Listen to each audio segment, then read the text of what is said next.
अस्सलाम वालेकुम, welcome to my channel future graphic zone. Last video में हमने सिलेक्शन टूल के बारे में बात की थी। उम्मीद है आप सबको सिलेक्शन टूल की सही तरीके से समझ आ गई होगी।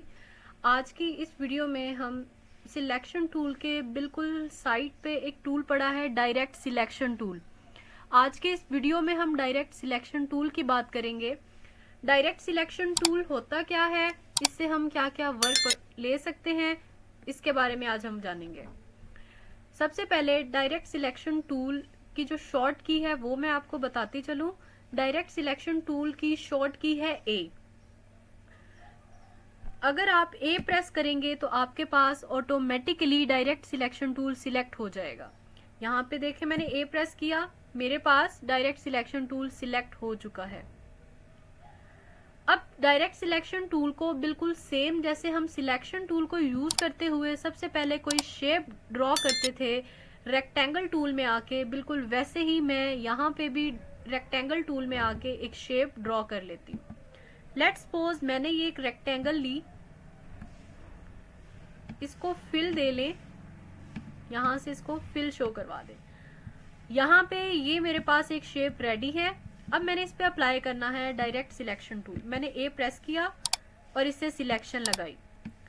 जब मैं डायरेक्ट सिलेक्शन टूल से सिलेक्शन लगाती हूँ तो यहाँ पे मुझे कॉर्नर्स पे ये सर्कल्स शो करता है।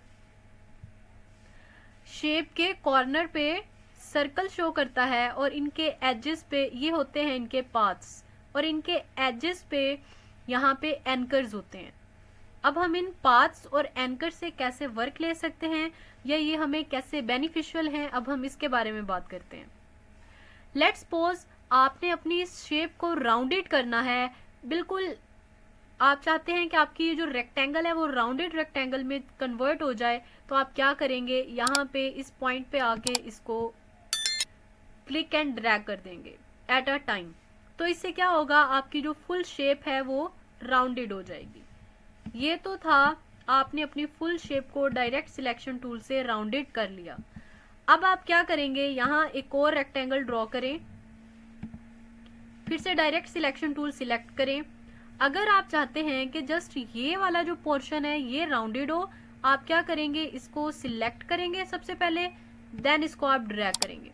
जब आप इसके एक ही पॉइंट को सिलेक्ट करके ड्रैग करेंगे तो इसका क्या फायदा होगा कि जस्ट ये वही वाला पोर्शन जिसको आप बेंड करना चाहते हैं, राउंडेड करना चाहते हैं, वही पोर्शन आपका राउंडेड होगा। लेट्स सपोज अब मुझे ये वाला इसका पोर्शन बेंड करना है, मैं इसको सिलेक्ट करूंगी सबसे पहले एंड देन इसको मैं ड्रैग कर दूंगी। अगर आप एट अ टाइम 2 से 3 पोर्शंस को एक साथ बेंड करना चाहते हैं लेकिन फुल शेप को नहीं, तो आप क्या करेंगे, सबसे पहले एक पॉइंट को सिलेक्ट करें, then with the help of shift आपने शिफ्ट प्रेस करना है और दूसरे पॉइंट को भी सिलेक्ट कर लेना है। और अगर मैंने इस पॉइंट को भी सिलेक्ट करना है तो मैं शिफ्ट के थ्रू इसको भी सिलेक्ट करूंगी, देन मैं इनको ड्रैग कर दूंगी। तो ये देखें, मेरे पास ये तीनों पॉइंट्स जो हैं वो बेंड हो चुके हैं। उसके अलावा ये तो थे हमारे पास इसके पाथ्स, जो इसमें हमें सर्कल्स शो हो रहे हैं। मैंने बात की थी कि मुझे इस शेप के जो कॉर्नर्स हैं वहां पे एंकर शो होते हैं, हर एक पॉइंट पे, हर एक कॉर्नर पे। अब ये एंकर मेरे पास किस मकसद के लिए काम करते हैं, या मैं डायरेक्ट सिलेक्शन टूल के थ्रू इनसे क्या वर्क परफॉर्म करवा सकती हूँ। यहाँ पे आप क्लिक करें, अगर आपको यहाँ पे कोई एक्सटेंशन ऐड करनी है या फिर अगर आपने यहाँ पे कोई चेंजिंग करनी है या कोई पॉइंट ऐड करना है, तो आप इस तरीके से इस पॉइंट को सिलेक्ट करके ड्रैग कर सकते हैं। अब ये देखें, अगर मैं कंट्रोल Z प्रेस करूं मेरा वर्क अंडू हो जाएगा। मेरे पास यहाँ पे ये एक रेक्टेंगल है, अगर मैंने यहाँ इस एंकर पे सिलेक्शन लगाई और इस तरीके से इसको मैंने सिलेक्ट कर लिया, देन अगर मैंने इस एंकर पे भी सिलेक्शन लगाई और इसको कुछ इस तरीके से कर लिया, इट्स मीन कि डायरेक्ट सिलेक्शन टूल हमारी शेप्स में मॉडिफिकेशन के लिए बहुत हेल्प आउट है। अगर आप यहाँ पे एक रेक्टेंगल डिजाइन करें, डायरेक्ट सिलेक्शन टूल से इस एंकर को सिलेक्ट करें, और इस तरीके से अपनी शेप को मॉडिफाई करें।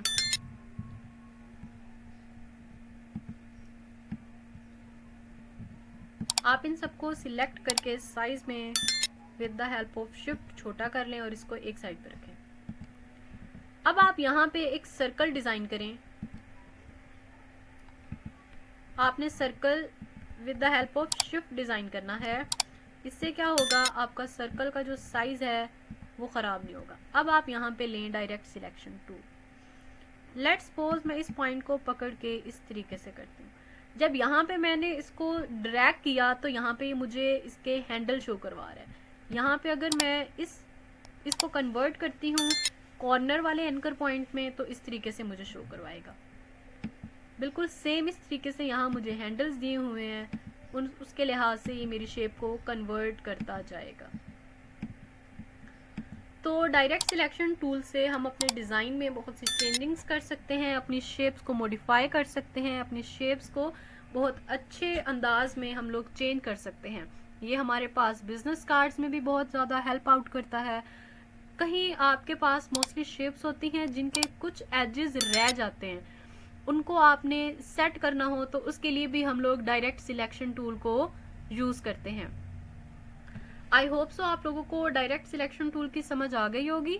अगर आपको मेरे इस लेक्चर की समझ आ गई है तो मेरे चैनल को सब्सक्राइब और लाइक करना नहीं भूलिएगा। और अगर कोई भी क्वेश्चन है आपका डायरेक्ट सिलेक्शन टूल के रिलेटेड या इलिस्ट्रेटर के रिलेटेड तो आप इनबॉक्स में आएँ और मुझसे क्वेश्चन कर सकते हैं।